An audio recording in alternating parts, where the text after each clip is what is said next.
Today we are going to introduce the grammar of Units 7 and 8. First, we will introduce the grammar of Unit 7, which is the present perfect tense, and of course we have studied it before. The present perfect tense consists of has or have plus past participle.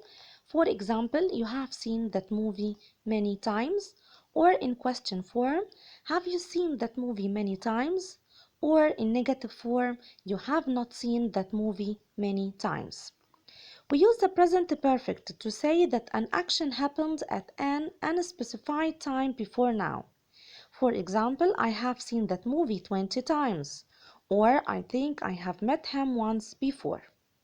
We use the present perfect to show that something started in the past and has continued up until now. For example, I have had a cold for 2 weeks, or she has been in England for 6 months. We use the present perfect with some time expressions such as in the last week, in the last year, this week, this month, so far, up to now. For example, have you been to Mexico in the last year? Or I have seen that movie 6 times in the last month. The present perfect passive consists of has or have plus been plus past participle. For example, many tourists have visited that castle. It's an active form. We change it into passive by saying that castle has been visited by many tourists. In this unit also, we are going to know the difference between as and the like. Like is used as comparison, meaning similar to or the same as. For example, like my father, I go to bed late. It means the same as my father, I go to bed late. Or like you, I love my work. Like also means as though or as if. For example, she felt like she was going to die. Or we can say she felt as if she was going to die. But the word as means in the possession of.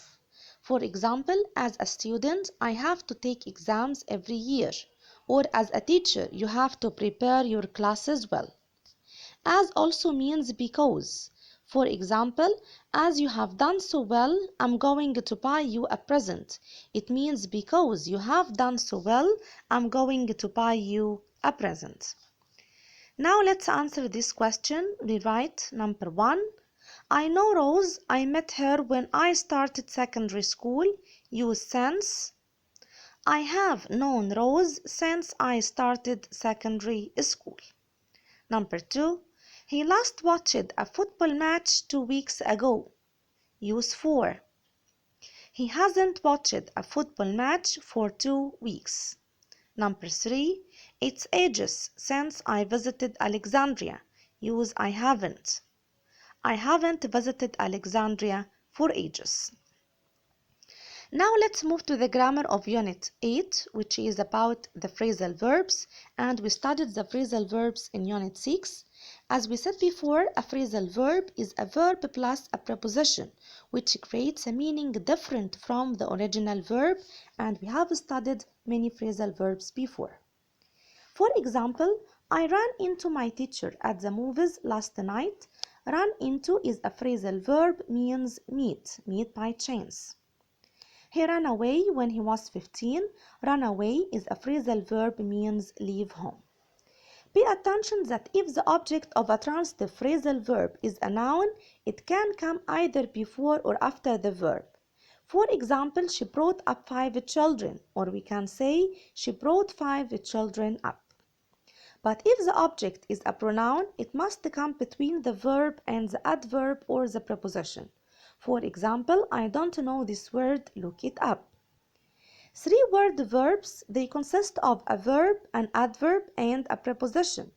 Because they end with a preposition, they are always transitive, and the object always comes after the preposition. For example, we have run out of paper. It means that we have used it up. Now let's answer this question. Rewrite number 1. Diamond represents wealth. Use stand. Diamond stands for wealth. So stand for is a phrasal verb, means represent. Number 2. While I was in Cairo, I met an old friend by chance. Use ran. While I was in Cairo, I ran into an old friend. So met by chance means ran into. Thank you for watching. See you tomorrow inshallah. Goodbye.